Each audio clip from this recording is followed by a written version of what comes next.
Ibigay kay Teacher Lynette. Attention! Parade! Red!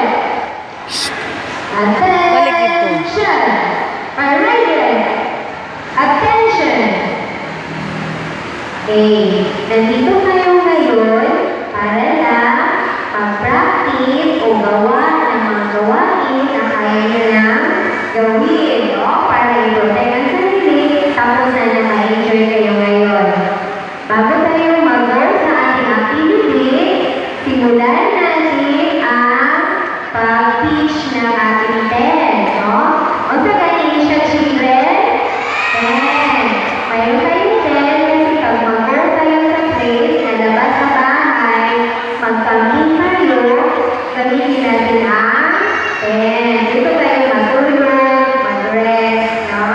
That's why mayroon tayong pen. Kahit na nandito kayo sa loob ng auditorium. Discipline! Go to your seat! Now!